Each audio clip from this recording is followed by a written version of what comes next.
mga idol, meron akong papakita sa inyo yung hinukay kong kamote kahapon, kamoting baging dito sa may bubong. Ayan. Meron akong kamote dyan na tanim, kamoting baging. Siguro mga 5 buwan ko lang din na aakyat. Kaya naman nabubuhay yan dahil laging umuulan. Simula nung Mayo hanggang ngayon. Mayo, ilan buwan yun? May, June, July, August, September, October, yun. 5 buwan. Papakita ko sa inyo kung ano itsura. Eto. Matatawa kayo. A few minutes later. Kakaiba itsura, oh. Yan, oh. Hindi ko alam kung ano itsura nito. Bahala lang yung mga idol kung ano yung nasa isip nyo. Pinapakita ko lang sa inyo, ha. Gusto ko lang naman kumain ng ng kamote Q. Ba't ganun? Ano nangyari sa mundo? Oh. Wow! Ano ba to? Wow naman! Ulo ng Wow! Ulo ng pagong? Wow! Ito. Ito naman, ha. Nahukay ko to kahapon, eh. Ito para naman siyang pato. Ayan, oh. Pato na may pagkatandang, na may pagkapabo. Daming ang dami niyan lumalabas na imahe. Bahala na kayo sa imagination nyo, mga idol. Dito naman, para siyang ulo ng pagong. Ayan. Parang ulo ng pagong. Paano ko naman lulutuin to? Sana gawing kamote Q. Ay, ano ba yan? Hindi ko maluluto to, sayang. Ayan, oh.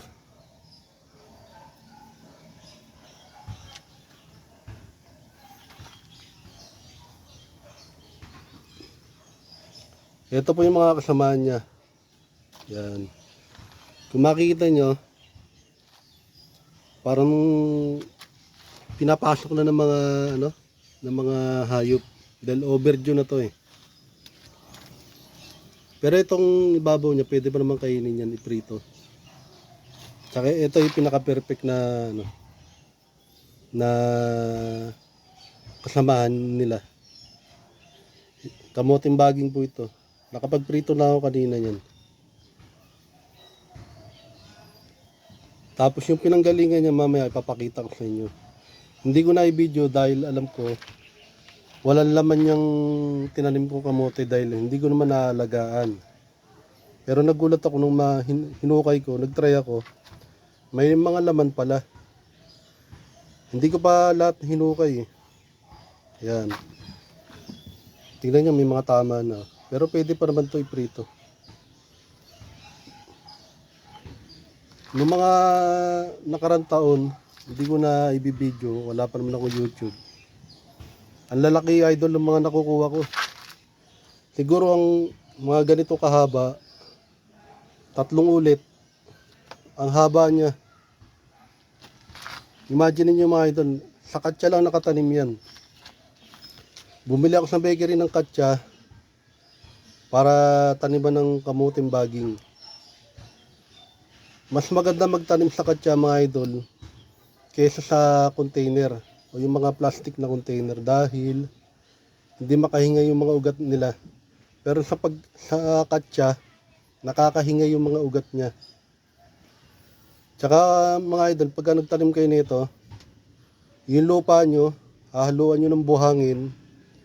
Siguro sa 100% na lupa, tanggalin nyo yung 1/4 niya, ipalit nyo buhangin. Lagyan nyo rin ng ipa, siguro mga kalahating kilong uling. Yun, magiging buhaghag na yung yung lupa nyo. Ayan. Sunod na araw, ito piprituhin ito. Tignan natin yung nasa ibabaw sa bubong. Pakita ko sa inyo kung saan ko kinuha yung kamote. Track tayo.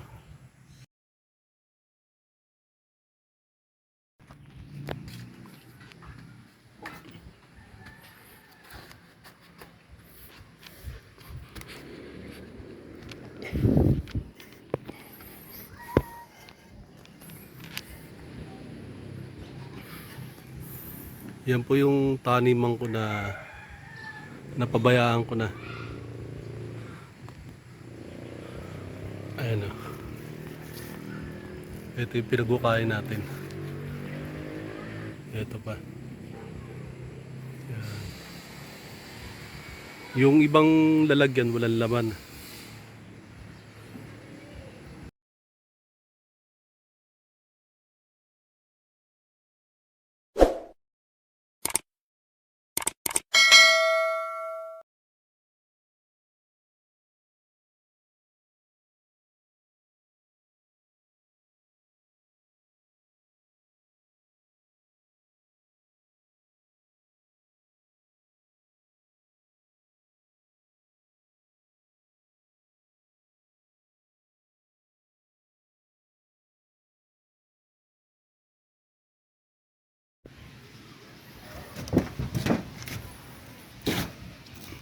Dito galing yung malaki.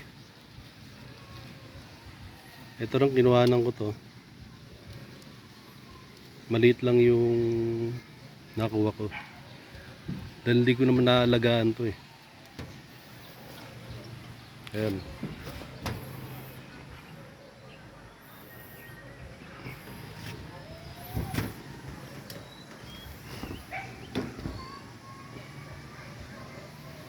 Dito po sana yan.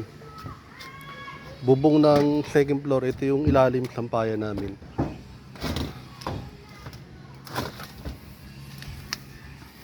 Ito walang laman. Oh. Meron siyang laman. Kaya lang overdue na. Yan. Medyo malaki rin eh. Kaya lang overdue na yan. Pati yung ibang nakuha ko overdue na, pero pwede pa namang prituhin. Yan.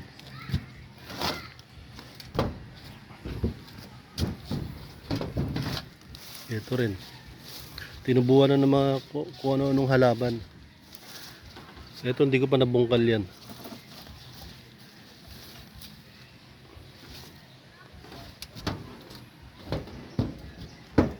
One hour later. Kain tayo idol. Piniritong kamote. Hindi ko na nilagyan ng asukal. Baka ma-diabetes pa tayo. Ito na po siya. Yan. Kung may tinanim, may kakainin.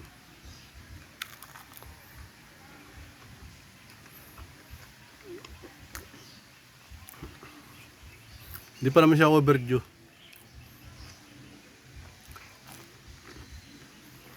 Ang ganda na ng laman niya.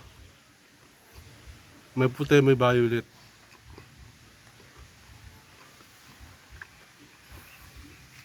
Ang laki na ito mga idol. Isang piraso lang, busog ka na.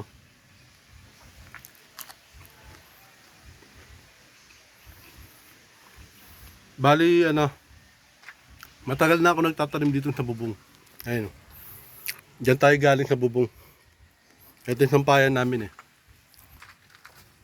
Sampayan namin yan. Baka nag-aalala kayo kung nabubulok yung bubong ko, hindi naman. Dahil tinitignan ko yung ilalim niya, ganun pa rin. Hindi naman nabubulok. Siguro depende lang saan yan. Ito yung bubong ko, second-hand lang yan. Galing sa mga factory yan na nalulugi. Yan. Marami nagbebenta rito ng second hand. Medyo makapal yan dahil galing sa factory yan eh. Yung mga standard yan makakapal. Paano mga idol? Salamat sa panonood. Ingat kayo. Subscribe. Boy, Alam!